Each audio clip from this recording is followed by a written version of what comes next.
Assalamualaikum warahmatullahi wabarakatuh. Perkenalkan, nama saya Gina Samrotul Fuadah. Saya dari kelas PAI 3A. Video ini saya buat untuk memenuhi salah satu tugas dari mata kuliah Filsafat Pendidikan yang diampu oleh Bapak Dr. Ade Zainul Mutakin MAG. Nah, video ini bertemakan tentang filsafat pendidikan Islam dan problematika kontemporer. Nah, di sini beberapa dekade terakhir dunia pendidikan telah mengalami perubahan besar. Teknologi berkembang secara cepat, proses belajar semakin digital, hingga orientasi manusia terhadap ilmu pun ikut bergeser.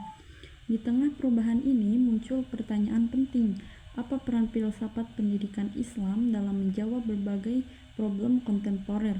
Bagaimana konsep ontologi, epistemologi, dan aksiologi dalam Islam mampu memberikan arah, makna, dan tujuan bagi pendidikan modern?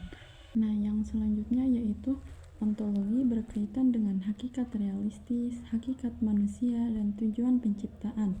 Dalam filsafat pendidikan Islam, manusia dipandang sebagai makhluk spiritual atau rasional, ciptaan Allah yang memiliki potensi fisik, akal, dan ruh. Ia bukan sekedar mesin biologis atau objek sosial, tetapi sebagai abdi atau hamba dan khalifah pemimpin moral di bumi. Namun dalam konteks modern, kita menghadapi persoalan besar. Manusia menjadi objek teknologi di era kecerdasan buatan, big data, dan budaya. Disinilah relevansi ontologi Islam menjadi penting. Ontologi Islam menegaskan bahwa manusia memiliki fitrah menuju kebenaran. Eksistensinya melekat pada nilai-nilai moral dan spiritual. Pendidikan bukan sekedar memproduksi tenaga kerja, tetapi membentuk pribadi yang sadar tujuan hidup. Refleksi personal, jika pendidikan hanya menekankan kompetensi teknis tanpa membangun kesadaran eksistensial, maka manusia akan kehilangan jati diri dan menjadi korban dari teknologi yang ia ciptakan sendiri. Dengan kembali memahami hakikat manusia dalam Islam, pendidikan dapat. Kemudian yang selanjutnya yaitu ada epistemologi pendidikan Islam.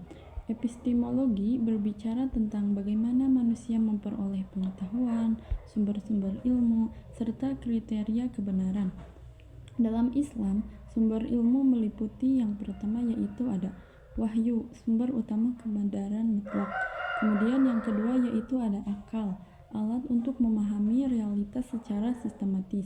Kemudian yang ketiga yaitu ada pengalaman empiris, menguatkan pengetahuan melalui observasi. Yang keempat ada intuisi, yaitu pengetahuan batiniah hasil penyucian jiwa. Kemudian epistemologi ini menawarkan kesatuan antara wahyu dan rasio. Berbeda dengan epistemologi sekuler modern yang memisahkan antara agama dan ilmu. Sebagai pelajar, mahasiswa, atau pendidik, kita sering tidak sadar bahwa banyak ilmu modern yang kita pelajari memandang dunia secara materialistis. Ketika ilmu dipandang bebas dari moral, maka teknologi bisa berkembang tanpa arah. Sains bisa digunakan untuk merusak dan manusia kehilangan kompas kebenaran. Epistemologi Islam menawarkan jalan tengah, yaitu ilmu harus dikembalikan ke dalam orbit tauhid. Ilmu menjadi sarana mengenal Allah, bukan menjauhi darinya. Pendidikan berbasis tauhid tidak anti sains, tidak anti teknologi, tetapi menempatkannya dalam kerangka etis dan spiritual. Kemudian yang selanjutnya yaitu ada aksiologi pendidikan Islam. Aksiologi menyoal tujuan, nilai, dan manfaat dari ilmu dan pendidikan. Dalam Islam, pendidikan bertujuan yang pertama yaitu membentuk manusia beradab. Kemudian membentuk manusia beradab insan abadi. Kemudian yang selanjutnya yaitu melahirkan masyarakat yang berkeadilan, menegakkan nilai rahmat bagi seluruh alam. Namun, dunia modern memunculkan fenomena krisis spiritualitas. Manusia semakin cerdas, tetapi tidak semakin bijak, semakin berhubungan secara digital, tetapi semakin kosong secara batin, semakin produktif, tetapi semakin kehilangan makna hidup. Aksiologi pendidikan Islam menjadi jawaban atas krisis ini. Ia mengajarkan bahwa ilmu harus membawa perubahan moral, bukan sekedar kecerdasan. Pendidikan harus meningkatkan kebahagiaan batin, bukan hanya pendapatan. Teknologi harus melayani kemanusiaan, bukan menghancurkannya. Manusia harus dididik untuk berbuat baik, bukan hanya mengetahui hal-hal baik. Refleksi personal. Di tengah dunia yang begitu cepat dan kompetitif, nilai-nilai spiritual sering terasa seperti beban. Namun justru ketika kita kehilangan nilai-nilai itu, pendidikan kehilangan ruhnya.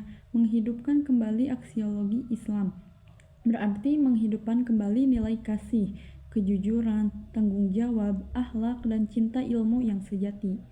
Ketika kita melihat masa depan, tantangan dunia pendidikan akan semakin kompleks, namun filsafat pendidikan Islam memberikan kita pondasi kukuh, konsep ontologi, epistemologi, dan aksiologi yang saling berhubungan dalam kerangka tauhid.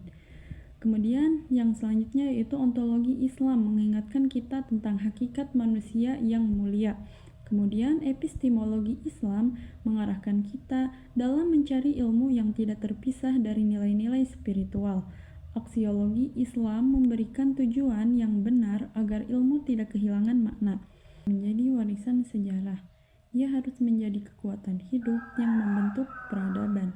Di tengah krisis moral global, filsafat pendidikan Islam bukan lagi sekedar wacana, tetapi kebutuhan mendesak untuk menyelamatkan manusia dari keterasingan, kekosongan spiritual, dan dehumanisasi teknologi.